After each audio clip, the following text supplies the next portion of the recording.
Hello friend, आज का हमारा टॉपिक है वर्णों का उच्चारण स्थान।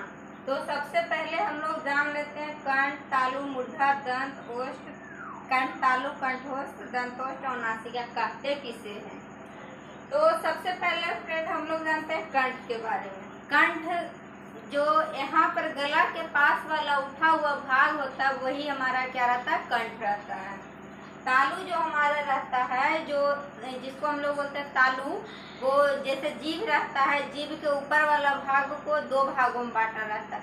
एक रहता है दांत के पास जिसे हम लोग तालु कहते हैं, और दांत से जो पीछे वाला भाग रहता है उसे हम लोग क्या कहते हैं, मूर्धा कहते हैं। उसके बाद है दंत। दंत से हमारा जो दांत दिख रहा है व्हाइट कलर का वो हुआ दांत। ओष्ठ जो हमारा अपर लिप्स लोअर लिप्स हुआ यानी ओठ हुआ, वो हमारा ओष्ठ हुआ। अगला कंठ, तालु। कंठ और तालु के मेल से जो बनता है उसे हम लोग कहते हैं कंठ तालु, और दंत और ओठ से जो मिलता है उसे कहते हैं दंत ओष्ठ।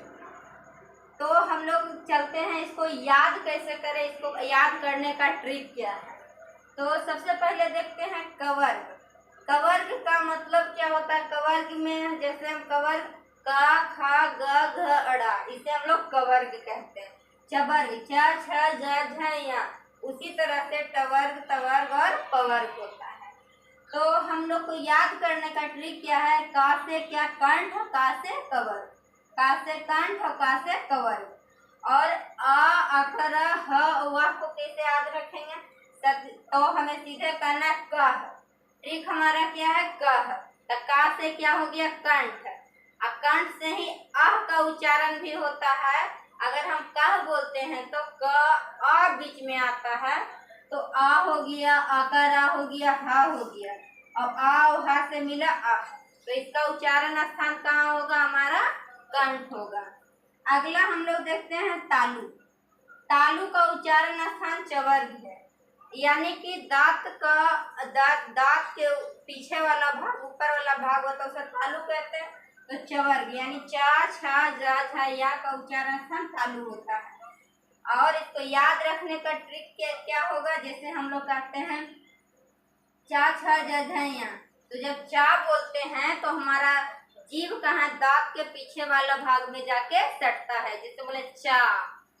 तो अब इसको याद एक तरह से और भी रख सकते हैं। हम लोग जब चाय पीते हैं, जब हम लोग चाय पीते हैं तो क्या करते हैं, चाय पीते हैं, या चा से चाय हो गया, या ई से इमली हो गया, ई से इमली हो गया। तो इमली जब हम लोग खाते हैं तब क्या करते हैं, ऐसे करके अपना तलवा में जीभ को सटाते हैं, यानी कि चाई, यानी चवर्ग का उच्चारण स्थान चाई या फिर इमली। चाय और इमली से याद रखेंगे, चाय से हम लोग समझ सकते हैं चवर्ग, और इमली से ई और ई। और एक है तालवसा। तालवसा से तो ता से तालवसा, ता से तालु, और तालवसा के तरह ही क्या है, या है। तो या का उच्चारण स्थान भी क्या होगा, तालु ही होगा। तो हम लोग याद रखेंगे चवर्ग और ई तालवसा, और या का उच्चारण स्थान तालु होगा। अगला है टवर्ग का उच्चारण स्थान। टवर्ग का उच्चारण स्थान क्या होता है, मूर्धा। टमाटर जब हम लोग खाते हैं तो बड़ा सा मुंह खोल के खाते, जब हमें सोचा पूरा टमाटर को खाना होता है तो पूरा मुंह को बड़ा करके खाते हैं। टमाटर से याद रखना, टमाटर खाते कैसे हैं, पूरा मुंह खोल के। मुंह से हमारा मूर्धा हो गया। और टमाटर, जब टमाटर बोलते हैं तो टा से हो गया हमारा टवर्ग, और लास्ट में लगा रा, टमाटर, रा से हमारा रा हो गया और री हो गया। उसके बाद मूर्धांसा, माँ से मूर्धांसा, माँ से मूर्धा। अगला देखते हैं हम लोग तवर्ग। तवर्ग का उच्चारण स्थान, तो तवर्ग त, थ, द, ध, न, यानी द से दंत, द से दा भी आता है। तो तवर्ग का उच्चारण स्थान हम लोग याद रख सकते हैं दंत से। और दंत, यहाँ क्या है, लस। जब हम लोग का दांत क्या हो जाता है, टूट जाता है, तो हम लोग क्या करते हैं, डॉक्टर के पास जाते हैं जो दांत देखता है, तो गोंद से उसमें लस लगा के जोड़ देता है। तो ल और स, ल, स, लस, लस से क्या करता है, दांत को जोड़ देता है। तो ल और स का उच्चारण स्थान कहाँ होगा, दंत हमारा हो जाएगा। अगला है पवर्ग। जब हम लोग प फ ब भ बोलते हैं तो पा फा बा भा मा, ऊपर वाला ओठ और नीचे वाला ओठ आपस में क्या करता है, सटता है। तो पवर का उच्चारण स्थान क्या होगा, ओठ। और ऊ भी बोलते हैं तो हमारा ओठ ही काम करता है, ऊ। तो ऊ और पवर का उच्चारण स्थान हमारा ओठ हो गया। अगला हमारा है ए ऐ का उच्चारण स्थान। जितने भी स्वर होंगे उसमें तो आई जरूर के जरूर, जितने भी स्वर होंगे, स्वर हम किसको कहते हैं, आई को। स्वर की संख्या 11 है, तो उसमें कंठ जरूर आता है। तो एक तरह से कंठ तो हमारा आ गया।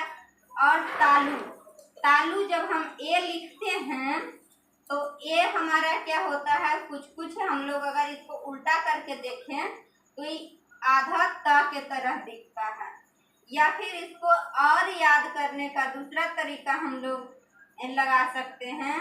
लगाए का उच्चारण ए हमारा किस तरीका से रहता है, जब हम ता लिखते हैं ता इस तरीका से लिखते हैं, इस तरीका से ता हमारा होता है और इस तरीका से हमारा ए होता है। तो जब इसको सोझा इस पाए को कर देंगे तो ये हमारा उल्टा ता लग रहा है। तो ता का उच्चारण स्थान कहाँ होता है, दंत। ए का उच्चारण स्थान कहाँ होगा, कंठ और तालु। अगला हम लोग जैसे कंठ हो, तो कंठ ओ आई वाला आया स्वर, तो इसमें कंठ तो जरूर रहेगा।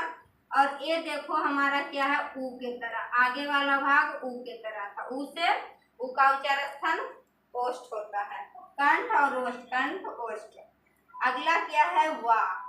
वा, गांव में बूढ़ा बाबा रहते हैं तो उनको बाबा बोलने के लिए बोलते हैं, तो वो लोग क्या बोलते हैं, वाह वाह। तो हम लोग कह सकते हैं बाबा को क्या रहता है, दांत नहीं रहता, बाबा के पूरा दांत झरा हुआ रहता है, उसके चलते बाबा बोलने कहते हैं तो वाह वाह बोलते हैं। तो यानी वाह का उच्चारण था, दांत बाबा के झरा रहता है यानी दंत।